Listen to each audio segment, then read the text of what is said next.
दो बातें आज पकड़ लो। मेरे पास जो कुछ भी है, शरीर, इंद्रिया, मन, प्राण, बुद्धि, चित्त, धन, संपत्ति, मकान, स्त्री, पुत्र, परिवार, ये सब भगवान का दिया हुआ है। मानते हो? अंदर से देखो, भगवान का ही दिया हुआ है।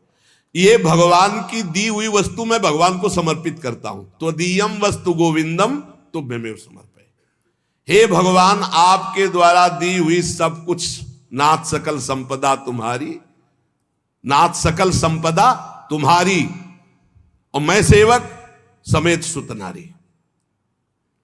और रात दिन भगवान का भजन करने की चेष्टा करो। राधा राधा राधा।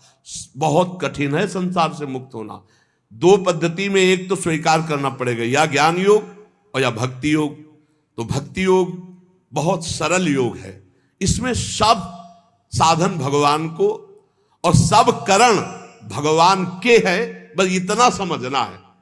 सब करण भगवान के हैं, चाहे इंद्रियां हो, चाहे अंतःकरण हो, चाहे पदार्थ हो, बाहर भीतर जो कुछ श्री भगवान की रचना।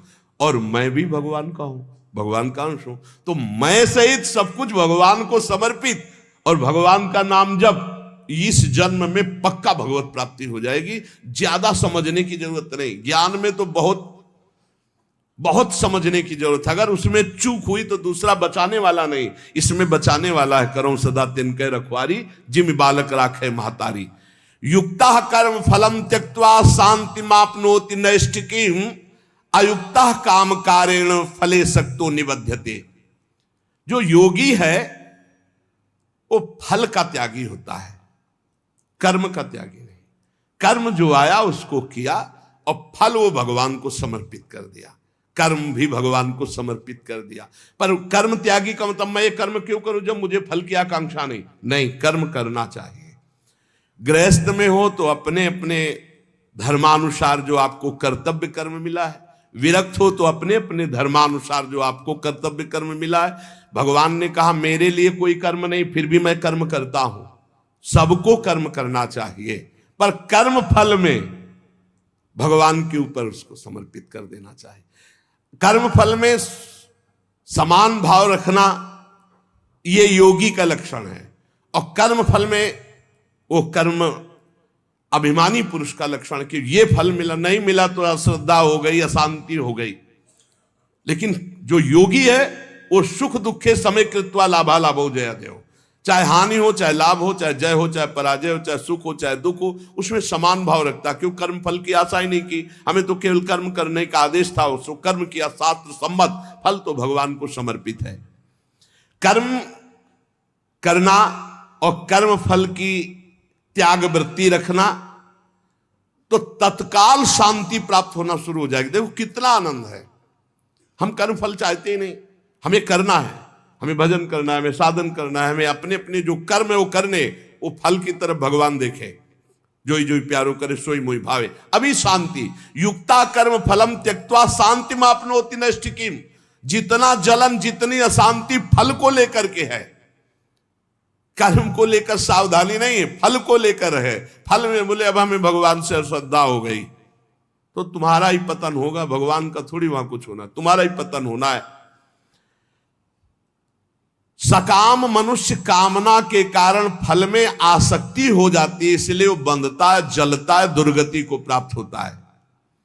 देखो, संचित कर्मों के अनुसार प्रारब्ध बनता है, और प्रारब्ध के अनुसार मनुष्य का जन्म होता है।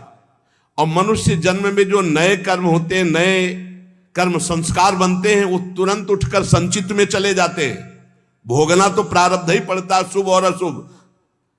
कर्म फल की आसक्ति त्याग कर दो तो संचित भी भस्म हो जाएंगे, और नए कर्म संचित में जाके जमा नहीं होंगे, और प्रारब्ध भोगकर भगवत प्राप्ति हो जाएगी। प्रारब्ध भोगना पड़ेगा, ये कमर कस लो। ये जो तुम्हें कह रहे हैं कि हम नष्ट कर सकते हैं छूछा से, भगवान बोल रहे हैं, जगत गुरु बोल रहे हैं, हम नहीं बोल रहे। प्रारब्ध भोगना पड़ेगा, अवश्य में भोक्तव्यम कृतम कर्म शुभाशुभम। भूल भुलैया में मत फंसो। तुक्का जम जाता है कभी कभी। तुम्हारा प्रारब्ध अच्छा आ गया और तुम हमारे पास आए, तुम्हारा काम बन गया, बोले बाबा से काम बन गया। बाबा से काम नहीं बना, तुम्हारा प्रारब्ध काम बना दिया, तुम्हारा पुण्य काम कर गया। जो कर्म फल की आसक्ति का त्याग कर देता उसके कर्म भस्म हो जाते, भुने हुए चने के समान, फिर बीज नहीं देते, फिर वो बंधन कारक नहीं होते। जैसे भुना हुआ चना है, अब ना उसमें अंकुरण होगा, ना पेड़ होगा, ना उसमें बीज होगा, जड़ से खत्म हो गया, अब उसमें कोई सत्ता नहीं। तो जो कर्म फल की आशा ना रख करके केवल भगवत प्रीत्यर्थ किया जाता है, वो उसे बांध नहीं सकता, उसे जन्म मरण में नहीं पहुंचा सकता। नहीं तो चाहे शुभ कर्म हो, अच्छा कर्म हो या बुरा कर्म, उसे जन्म मरण में फंसा देगा।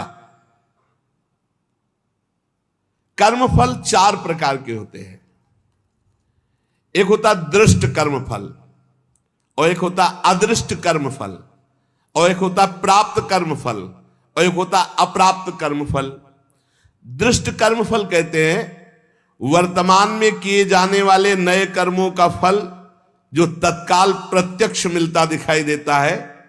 जैसे कीर्तन किया आनंद मिल रहा है, सत्संग किया आनंद मिल रहा है, कोई भूखा है अपना भोजन पवा दिया तत्काल आनंद मिल रहा है, कोई अपने लिए पदार्थ लेने जा रहा, देखा बीमार है उसके पास दवाई की व्यवस्था नहीं, चलो आज हम भूखे रह जाएंगे, पैसा बीमारी में दे दिया, उसमें लगा, तो जो हृदय शीतल हुआ वो दृष्ट कर्म फल, इतना महान कर्म कि तत्काल आनंद प्रदान करता है। और अदृष्ट कर्म फल वर्तमान में किए जाने वाले नए कर्मों का फल जो अभी तो संचित रूप से संग्रहित होता है, आगे जन्म में मिलेगा जाकर के। जो तीर्थयाटन है, दान है, पुण्य है, बहुत प्रकार के ऐसे कर्म है जो अभी आपको नहीं अनुभव में आ गए, वो आगे आपको प्राप्त होंगे। और प्राप्त कर्म फल जो पूर्व के कर्म फलों का प्रारब्ध बन करके आ गया है, शरीर प्राप्त कर्म फल है, प्रारब्ध जैसा वैसा शरीर, वैसे ही कुल में जन्म, वैसे ही धनवान, संपत्तिवान, अनुकूलता प्रतिकूलता, ये प्राप्त कर्म फल है। पूर्व में जो कर्म किए उससे जो प्रारब्ध बना है वो पहले से निश्चित हो चुका है। अप्राप्त कर्म फल प्रारब्ध कर्म के फल रूप में अब जो आगे आने वाला है, ये भविष्य में मिलने वाले सुख दुख है, जो अप्राप्त कर्म फल है। प्राप्त कर्म फल हो चुका, शरीर ऐसे कुल में जन्मा, शरीर ऐसा है, ऐसा ऐसा धन संपत्तिवान माता पिता मिले या निर्धन मिले, या जैसे अनुकूल प्रतिकूल परिस्थिति जो वर्तमान में मुझे मिली, ये प्राप्त कर्म फल। और जो अब आगे आने वाली है अप्राप्त कर्म फल, ये प्रारब्ध बड़ा भयानक है जो आगे आने वाला है। इसे भयानक को बड़ा मृदुल किया जा सकता है भजन के प्रभाव से, नष्ट तो किया जा सकता है पर भगवत प्राप्ति नहीं होगी। फिर पूरा झोंकना पड़ेगा इसी प्रारब्ध मिटाने में भजन को। प्रारब्ध भी हम भोग ले और भगवत भी प्राप्ति हो जाए, तो भजन से प्रारब्ध जो 100% आपको दुख देने वाला है वो 10% आके भुगता के 90% नष्ट हो जाएगा, 10% भोगना पड़ेगा और चला जाए। भजन का बड़ा प्रभाव होता है। 12 वर्ष का गलित कुष्ठ 24 घंटे में भुगता के चला गया। 12 वर्ष कहां और कहां 24 घंटे। भजन से अप्राप्त कर्म फल को, जो आने वाला प्रारब्ध है, उसे रोका जा सकता है, उसे कम किया जा सकता है, उसे मिटाया भी जा सकता है। पर जो भगवत प्राप्ति करना चाहते हो मिटाने में नहीं फंसते, वो उसे भोग लेते हैं और भगवान की प्राप्ति करते हैं। ये 4 प्रकार के कर्म फलों में दृष्ट और अदृष्ट ये क्रियमाण है, और जो प्राप्त और अप्राप्त कर्म फल हैं प्रारब्ध के अधीन है। दृष्ट कर्म फल आग्रह नहीं रखना, मिलने पर प्रसन्न या प्रसन्न ना होना। अदृष्ट कर्म फल आशा रखना, प्राप्त कर्म फल में ममता न करना, मिलने पर सुखी दुखी ना होना। अप्राप्त कर्म फल मिट जाए ऐसी आशा न रखना, ये भक्त के हृदय में होता है। चारों प्रकार के कर्म फल भक्त के हृदय में कोई प्रभाव नहीं डाल सकते। जब उपासक ये देख लेता है कि मैं करता नहीं है, वो मुक्त होने लगता है। इतने जादू का तमाशा है, समझ लो।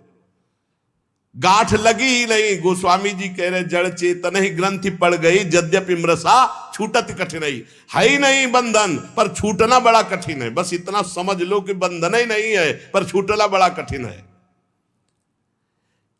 कर्तापन तुमने स्वीकार किया तो तुम्हारी दुर्गति पक्की है। चाहे शुभ कर्म करो चाहे अशुभ कर्म। शुभ से स्वर्ग आदि लोक, अशुभ से नरक आदि, और दोनों से मृत्यु लोक, आवागमन बंद नहीं होने वाला। क्या करें? तो बड़े कठिन समस्या है। यही कठिन समस्या है। ज्ञानेन्द्रीय, कर्मेंद्रीय, अंतःकरण, प्राण, उपप्राण, ये सब प्रकृति के हैं ढांचा सहित। शब्द, स्पर्श, रूप, रस, गंध, ये प्रकृति के हैं। वो 5 ज्ञानेन्द्रियां उनको प्रकृति में भोग रही। इंद्रियां इंद्रियों में, विषयों में बरत रही हैं। आप इनको देख रहे हैं, दृष्टा हैं, पर आप तन्मयता कर लेते, मैंने देखा, तो फिर उसका दंड भी तो भोग मिलेगा। क्या देखा और कैसे देखा? हमारे द्वारा जो भी क्रियाएं हो रही हैं, हम उनके 2 विभाग देखते हैं, एक अच्छी क्रियाएं और एक बुरी क्रियाएं। बिल्कुल सरल भाषा में आपको बता रहे हैं। जो अच्छी क्रियाएं हैं वो शास्त्र सम्मत है, जो बुरी क्रियाएं हैं वो शास्त्र विरुद्ध है। बुरी क्रियाओं को अशुभ कर्म कहते हैं, अच्छी क्रियाओं को शुभ कर्म कहते हैं। शुभ और अशुभ कर्म ये गुणों से प्रेरित होते हैं। सतोगुण तो शास्त्र सम्मत, रजो और तम मिश्रित या तमोगुण या घोर रजोगुण, ये शास्त्र विरुद्ध आचरण कराएंगे। अब अपने को भगवान की शरण में हो जाना, गुणों की शरण में नहीं। भक्ति का मार्ग, पूरा शरीर, इंद्री, प्राण, उपप्राण सब, हे नाथ मैं आपकी शरण में। ये तो समझ में आ रहा है ना? ज्ञान वाला समझ में ना आ रहा हो तो ये तो समझ में आ रहा है कि पूरा ढांचे सहित, जो इसमें स्थूल हो, सूक्ष्म हो, कारण हो, प्राण हो, उपप्राण हो, इंद्रियां हो, कर्म, जो भी महाराज, पूरा सिस्टम आपकी शरण में। समझ में आ गया? ठीक। अब हमको देखना है कि हमारे द्वारा जो अच्छा काम हो रहा है वो भगवान की प्रेरणा से हो रहा है। जीवन मुक्त होना है तो बात इस बिल्कुल सरलता से समझा रहे हैं। और जो बुरा काम हो रहा है वो हमारी वासना से हो रहा है, उसका हम प्रायश्चित करेंगे, भगवान से क्षमा मांगेंगे। बुरा काम हो रहा है तो हमारी वासना से हो रहा है। इसमें क्या होगा कि अगर ये भेद नहीं तुम रखोगे और कह दोगे जब पूरा समर्पण कर दिया तो फिर आपसे बुरे कर्म उत्साहपूर्वक होने लगेंगे, क्योंकि अंदर का सिस्टम अभी समर्पित नहीं हुआ, बाहर से तो हमने कह दिया। अब अंदर का सिस्टम जब तक समर्पित नहीं होगा तब तक वो फिसल कर बुरे आचरणों में जाएगा। तो हमको क्या करना है? गुण तुम्हार समुझे निज दोषा, और जय सब भांति तुम्हार भरोसा। भरोसा दृढ़ आपका।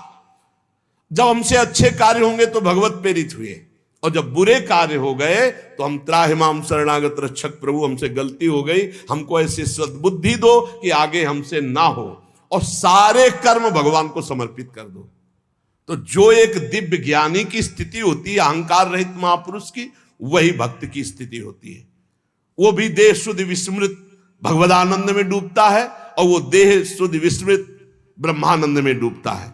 पर दोनों को किंचित मात्र कर्ता भाव जब तक रहेगा तब तक वो आवागमन से मुक्त नहीं हो सकता। एक मनुष्य रेलगाड़ी में बैठा है, ट्रेन चल रही और डिब्बे में दौड़ रहा है। अब वो अपने को कर्ता मान रहा है कि मैं दौड़ करके अगले स्टेशन में पहुंच जाऊंगा, तो मूर्खता ही है ना, क्योंकि ट्रेन चल रही, ऐसे ही गुणों का चक्र चल रहा है। सतोगुण, रजोगुण, तमोगुण, गुण प्रवाह जीव से जबरदस्ती कार्य करवा रहा है। तमोगुण आया तो निद्रा, आलस्य, प्रमादोत्थम, जो नहीं करना चाहिए वो सब कर्म करने में वो जुट जाएगा। प्रमादोत्थम, प्रमाद का मतलब होता है करने योग्य कर्म को ना करना, और ना करने योग्य कर्म को करना, इसे प्रमाद स्थिति कहते हैं। अब वो समझ रहा मैं कर रहा हूं। रजोगुण आया, काम आदि दोष भारी, वो समझ रहा मेरे में आ गए, मैं कर रहा हूं। सतोगुण आया तो समझ रहा है मैं कर रहा हूं, दया आदि। इन गुणों के प्रवाह से बचने के लिए हरिवंश महाप्रभु कह रहे हैं, यही डर ही डरप हरिवंश हित, जिनो भ्रमय गुण सलिल पर, जी नामन मंगल लोक त्यू सुहरिपद भजन विलंब। निरंतर नाम जप करो, अपने आप को भगवान को समर्पित कर दो, सब कर्म भगवान को समर्पित करो। अच्छे कर्म जब हो तो भगवान को देखो कि भगवत इच्छा से हुआ, और जब गलती हो जाए तो अपनी मान करके प्रभु से प्रार्थना, बहुत जल्दी आवागमन से मुक्त हो जाओगे। ये जो आवागमन का कनेक्शन ना होते हुए भी कनेक्शन है अहंकार का, देहाभिमान का, ये नष्ट हो जाएगा। इस बात को अच्छे से समझ लो। ज्ञान में पहुंचना बहुत कठिन जो स्थिति बताई गई, भक्ति में बहुत सरल है, क्योंकि भगवान को समर्पित करना है, इसमें अपने अहम सहित समर्पित कर देना है। सांख्य योगी शरीर इंद्रिय अंतःकरण आदि के साथ अपना कभी संबंध नहीं मानता, और भक्त अपने शरीर इंद्रिय अंतःकरण आदि को भगवान को समर्पित कर देता है। ये बढ़िया, बहुत मीठा सरल मार्ग भक्ति का, और बात वही बननी है। साधक कभी किंचन मात्र, चाहे भक्ति मार्ग का हो चाहे ज्ञान मार्ग का हो, अपने को कर्ता ना माने, नहीं तो भोगना पड़ेगा। मैंने ये किया, तो ऐसा थोड़ी कि आपने किया कि मैंने नहीं किया। अंदर से सिस्टम, चित्रगुप्त जी क्या देख रहे, अंदर जहां तुम्हारी सोच है ये भोगा जाए तो बहुत आनंद मिलेगा, तो लिख गया कर्ता ने भोगने की इच्छा की, और ये अब क्रिया बाद में होगी, पहले वो लिख गया, पूरा चित्रण हो गया, क्रिया तो बाद में होगी, पहले अंदर सोच होती, उसी सोच को लिखते हैं चित्रगुप्त जी। उसी सोच में भगवान का भजन चल रहा है, तो भक्त उसी समय जलन पैदा, अरे कैसी बात आ गई, वहां लिख गया। ये रुचि पूर्वक नहीं, उसकी रुचि नहीं थी, अरुचि पूर्वक, तो उसमें समाधान मिल जाएगा। अंदर की बात लिखी जाती है। साधक कभी किंचन मात्र भी अपने में कर्तापन की मान्यता न करे, जितना अंश रखेगा कर्ता भाव का उतना बंधा रहेगा। अपने में कर्ता भाव ना रहे, चाहे वो ज्ञान मार्ग का साधक हो चाहे भक्ति मार्ग। भक्ति मार्ग का साधक कैसे बोलता है, श्री जी की इच्छा से आज परिक्रमा हो गई, श्री जी की इच्छा से आज ऐसा, आज श्री जी की इच्छा थी कि दर्शन करने जाए तो बिहारी जी के दर्शन कर आए, श्री जी की इच्छा, अपनी इच्छा को, अपने कर्ता भाव को प्रभु के चरणों में मिला देता है। भगवान की इच्छा, प्रभु की इच्छा, एक मार्ग तो पकड़ लो, हर कर्म समर्पित, कहीं भी कर्ता भाव नहीं, कहीं भी अभिमान की बात नहीं, मैंने देखा मैंने किया नहीं, प्रभु की इच्छा से देखा, प्रभु की इच्छा से हो गया, अपने कहीं करता नहीं, अपना तो प्रभु के चरणों में समर्पण। अब देखो, ब्रह्मण्याधाय कर्माणि संगम त्यक्त्वा करोति यः लिप्यते न सा पापेन पद्म पत्र मिवाम्भसा। जैसे जल में कमल का फूल रहता है, एक बूंद पानी नहीं, ऐसे वो भक्त, ऐसे वो ज्ञानी संसार में रहता है, एक भी कर्म का फल नहीं। कर्माणि श्रुति बोधितानि नितराम कुर्वन्तु कुर्वन्तु मा। वो चाहे वेद के अनुसार कार्य करे या न करे, कोई उसके ऊपर लागू नहीं नियम। वो विषयान ग्रहणंतु मुंचन्तु, विषय भोगे या विषय त्याग दे कोई नहीं, क्योंकि वो ऐसी अवस्था को प्राप्त हो चुका है। ब्रह्मण्याधाय कर्माणि संगम त्यक्त्वा करोतिया। जो भक्त संपूर्ण कर्मों को, पीछे ज्ञान का तो आगे उसी को बता रहे, जो भक्त संपूर्ण कर्मों को भगवान में अर्पित कर देता है, उसकी आसक्ति नष्ट हो जाती है। वो कर्म करता हुआ भी जल से कमल के पत्ते की तरह पाप से लिप्त कभी नहीं होता। पूरे संसार का हतन हो जाए तो भी उसे पाप नहीं लगेगा, ऐसा महान ये योग है। शरीर इंद्रिया मन बुद्धि प्राण ये तुम्हारे नहीं हैं। अब भक्ति में देखिए इसे, ये भगवान के रचे हुए हैं, वो भगवान के हैं। मान लो जैसे ज्ञान में अभी वर्णन कर रहे थे, ये प्रकृति के हैं, प्रकृति में बरत रहे। अब यहां भक्ति में है ये श्लोक का अर्थ, शरीर इंद्रिया मन बुद्धि प्राण ये तुम्हारे रचे हुए हैं क्या? भगवान के रचे हुए। तो हुए किसके? भगवान के हुए ना, ये भगवान के हैं। तुम्हारे प्राण भगवान के, तुम्हारी मन बुद्धि चित्त अहंकार ये भगवान की, तुम्हारी ज्ञानेंद्रियां भगवान की, तुम्हारी कर्मेंद्रियां भगवान की, तुम्हारा सब कुछ श्री भगवान का है, तुम्हारा थोड़ी रचा हुआ है। माना ये अपने नहीं है, ये श्री भगवान की रचना है, श्री भगवान के हैं। कौन कौन? शरीर इंद्रिया मन बुद्धि प्राण ये भगवान के रचे हुए हैं। तुम्हारी रुचि से होता तो तुम तो और सुंदर रचना चाहते, और बलवान चाहते। बोले ये शरीर ये इंद्रियां ये मन ये बुद्धि ये प्राण ये किसके हैं? बोले भगवान की रचना है। तो हुए किसके? श्री भगवान के। तो तुमने अपना क्यों मान लिया? यही बंधन है, यही बंधन है, अपना इनको मान लेना। इसी भक्त का क्या स्वरूप होता है? वो इन्हें भगवान का मानता है। ज्ञानी का क्या स्वरूप होता है? वो इन्हें प्रकृति का मानता है, क्योंकि प्रकृति के ही अंश ये हैं। और प्रकृति कृति, ये जो प्रकृति की रचना करने वाला रचयिता है वो परमात्मा है, मूल में परमात्मा ही आता है। अतः इनके द्वारा होने वाली क्रियाओं को भक्ति योगी अपने कैसे मान सकता है? जब शरीर मन प्राण सब भगवान का, तो इनकी क्रियाएं भी भगवान की, इसलिए वो जीवन मुक्त हो जाता है। जीवन मुक्त कैसे होगा? शरीर मन प्राण इंद्रियां सब भगवान की, तो इनके द्वारा होने वाली क्रियाएं सब भगवान की, आप जीवन मुक्त हो गए। लगा तो बहुत सरल, लेकिन देखो क्या सब भगवान को अर्पित करते हो? क्या जब आपके अंदर प्यास लगती है तो आप ये सोचते हो भगवान पानी पीना चाहते हैं?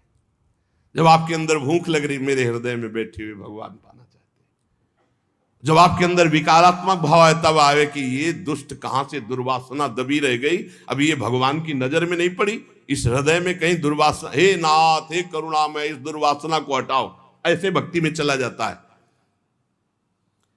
ये सब भगवान की, सारी क्रियाएं भगवान की, तो आप कौन है? आप भी श्री भगवान के। हो गया काम। शरीर इंद्रिया मन बुद्धि प्राण सब भगवान के, इनकी क्रियाएं भगवान की, और मैं भी भगवान का, मुक्त हो गए। जितना बचा के रखोगे उतना ही तुम्हारा बंधन कारक है। भगवान ही मेरी इंद्रियों में और मन में बैठकर सारे कार्य करवा रहे हैं। भक्त ये देखता है। अब ये जो पापाचरण करने वाले हैं ना, ये बात सुनेंगे ना, तो ये भी ये बात उसमें ले जाएंगे कि भगवान ही तो हमारे मन, गीता में लिखा है मनो इंद्रियों में बैठे, तो तुम समर्पित कहां हुए? तुम तो अहंकार की धरा में हो। अहंकार में काम क्रोध लोभ मोह मद मत्सर ये दोष रहते हैं।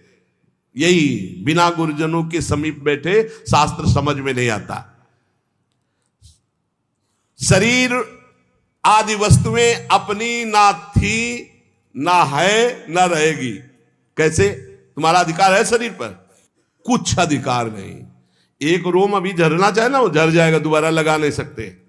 बेमतलब में अहंकार किए हो, मैं ऐसा कर सकता हूं, मैं ऐसा। शरीर आदि वस्तु, शुद्ध ज्ञान शुद्ध भक्ति दोनों श्लोकों में भगवान ने जीवन मुक्त होने के लिए बता दिया। शरीर आदि वस्तुएं अपनी नहीं, प्रत्युत मिली हुई है भगवान से अपने को। किस लिए? सत्कार्य करने के लिए। सत्कार्य करने के लिए। सरकारी गाड़ी बंगला है, ये सरकार का काम करने के लिए मिला है। ये कुछ दिन के लिए मिला, फिर छीन लिया जाएगा। ना ये पहले था तुम्हारा, ना बाद में रहेगा, बीच में दिया गया, छीन लिया जाएगा। ये केवल भगवत प्राप्ति के लिए मिला है। भगवत प्रीत्यर्थ दूसरों में भगवान की भावना करके सेवा करो, इसलिए मिला है शरीर। इन वस्तुओं पर जो अपना अधिकार जमा लेता है और अपने लिए भोग भोगता है, वो मृत्यु के बाद दुर्गति को प्राप्त होता है। पुनरपि जननम पुनरपि मरणम। इस शरीर को न तुम बदल सकते हो, न मरने से रोक सकते हो।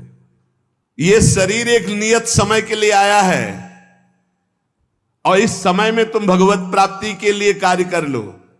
क्या? कुछ नहीं करना। ये जो सब है इनको समर्पित कर दो।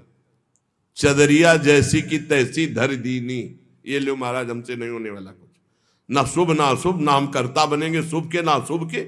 हमसे कुछ नहीं, हम आपकी शरण में पूरा समर्पित। अभी आज से आप जीवन मुक्त के मार्ग में चलने लगे। समर्पण योग। ईमानदारी से भगवान की वस्तु भगवान को समर्पित कर दो, और कुछ नहीं करना। मस्त। बस यही बात समझ में आ जाए। भगवान की वस्तु भगवान को समर्पित कर दो। ये शरीर, शरीर संबंधी भोग, सब कुछ जितना, सब श्री भगवान का है, सब समर्पित कर दो भगवान को। संपूर्ण क्रियाएं और पदार्थों को भक्त भगवान के चरणों में समर्पित कर। ज्ञानी प्रकृति में देखता है। प्रकृति और संसार दोनों के स्वामी भगवान है, अतः क्रियाएं और पदार्थ भगवान को अर्पण कर दो। कोई भी पदार्थ बिना भोग लगाए मत खाओ। कोई भी क्रिया करो, उसको भगवान को अर्पित करो, क्योंकि ये शरीर मन प्राण बुद्धि इंद्रियां सब श्री भगवान के। ऐसी भावना में रहो। अभी जीवन मुक्तता की तरफ बढ़ने लगोगे, अभी निर्विकार होने लगोगे। जब इनको प्राण इंद्रिय और मन को भगवान का देखोगे तो निर्विकार हो जाओगे। जब अपना मानोगे तो विकारी हो जाओगे। संगम त्यक्त्वा करोतिया। किसी भी प्राणी पदार्थ शरीर इंद्रिय मन बुद्धि प्राण क्रिया, किसी में संग मत करो। न प्राणों का संग, न इंद्रियों का संग, न बुद्धि का संग। उस समय देखो असंग, तुम अलग हो, ये अलग है, पर तुम अलग नहीं देख पाते, इन्हीं में मिल जाते हो। आकर्षण, खिंचाव, लगाव, महत्व, ममता, कामना। इसीलिए जो सच्चा उपासक होगा कभी निंदा नहीं, कभी प्रशंसा नहीं। एक बार परमहंस श्री ओंकारानंद सरस्वती जी भिक्षा के लिए आए और नमक डालना, तो और पदार्थ जब परोसने तो मना कर देते, वही सब्जी ये वाली बहुत बढ़िया।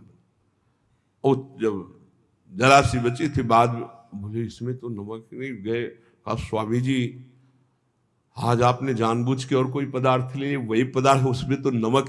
तो क्या फर्क पड़ा बच्चा, क्या फर्क पड़ा? पेट प्राणों का पोषण करना था, डालना। ना निंदा ना स्तुति, चाहे जितना अच्छा पदार्थ होगा। आज तो उसके भोक्ता बने तो फिर फंसोगे। किसी भी कर्म में, किसी भी करण में अपने को कर्ता नहीं बनना, अपने को अहंकार नहीं करना। ये सब श्री भगवान के हैं। ना लगाव, ना आकर्षण, ना महत्व, ना ममता, ना कामना। ये बिल्कुल नहीं होगा यदि नहीं भगवान के मानोगे। ये लगाव, ये कामना, ये ममता, ये आसक्ति तभी होती जब अपना मानते हो। जन्म मरण का हेतु यही तुम्हारा अपना मानना है इनको। इनसे अपनापन हटाओ प्रभु के चरणों में। कायेन मनसा बुद्ध्या केवलैरिंद्रियैरपि योगिनः कर्म कुर्वन्ति संगम त्यक्त्वा आत्मशुद्धये। जो योगी है वो आसक्ति का त्याग करके केवल भगवत अर्पण, शास्त्र सम्मत कार्य करता है। इंद्रिया, शरीर, मन, बुद्धि, अंतःकरण ये परम शुद्ध हो जाते हैं जब केवल भगवत प्रीत्यर्थ। पाप होते हैं स्वयं प्रीत्यर्थ, अपने प्रीत्यर्थ, और भगवत प्रीत्यर्थ होते हैं परम पवित्र। हृदय पवित्र, शरीर पवित्र, इंद्रिया पवित्र, बुद्धि पवित्र। भेद समझ लो। जब अपनी प्रसन्नता के लिए अपनी प्रीत्यर्थ भोग भोगोगे तो पाप कर्म बन जाएगा। जैसे भगवान ने कहा जो अपने लिए पकाता है वो पाप खाता है। अपने लिए जो करोगे, अपने लिए सुख लेने की भावना करोगे, उससे निश्चित पाप बन जाएगा।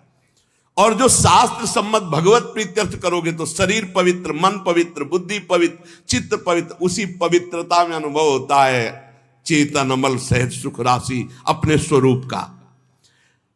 आसक्ति का त्याग करके केवल ममता रहित, इंद्रियों सहित शरीर, मन, बुद्धि, अंतःकरण ये भगवत प्रीत्यर्थ कार्य करे तो तत्काल इनकी शुद्धि होती है। और वो शुद्ध हो महापुरुष विविध प्रकार के कर्म करता हुआ भी अगला जन्म उसका नहीं होता।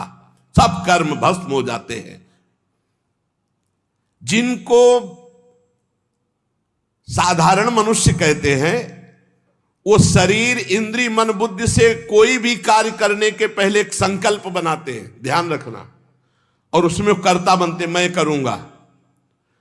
और जब कोई भक्त करता है तो भगवान की प्रेरणा देखता शास्त्र सम्मत है कि नहीं। भगवत प्रेरणा से ये कर्म हो रहा, इस कर्म में शास्त्र आज्ञा है कि नहीं, हाँ है। तो इंद्रिया, मन जो उसमें बर्ताव कर रहे हैं वो सब भगवान के है, प्रेरणा भगवान की, और कार्य का फल भी भगवान को समर्पित। वो जीवन मुक्त हो गया। आसक्ति का त्याग करना बड़ा कठिन है। शरीर आसक्ति, इंद्रियों में आसक्ति, मन में आसक्ति, बुद्धि में आसक्ति, चित्त में आसक्ति। इस आसक्ति का ही त्याग होता है सत्संग से। संगम त्यक्त्वा, ये जो संग त्याग, आसक्ति त्याग है, ये सत्संग से होता है। रोज धैर्य पूर्वक जैसे सत्संग सुन रहे हो तो इतना तो दिमाग में आ ही रहा है अब कि मैं शरीर नहीं हूं, मेरी इंद्रियां, बुद्धि, मन, प्राण ये सब भगवान की रचना है। और भगवान की रचना से जो भी हो रहा है वो भगवान की रचना प्रकृति में हो रहा है। मैं व्यर्थ में फंस रहा हूं अहंकार करके, भोक्ता भाव करके। नहीं अनुभव में आ रहा पर सुनने में तो आ गया। पहली बार ही सुना हो तो ये शास्त्रीय शब्द अंदर जाएंगे, व्यर्थ नहीं रहेंगे। इसलिए उपासक को चाहिए कि भगवान की प्रसन्नता के लिए शास्त्र सम्मत कर्म करे, कर्म फल भगवान को समर्पित कर दे, निरंतर नाम जप करे तो इस कर्म की झंझटों से बचकर भगवत प्राप्ति हो जाएगी। नाम जप और भगवत समर्पण ये दो शास्त्रों में बहुत जोर की बात है। जो कुछ मेरे पास है मैं सहित भगवान को समर्पित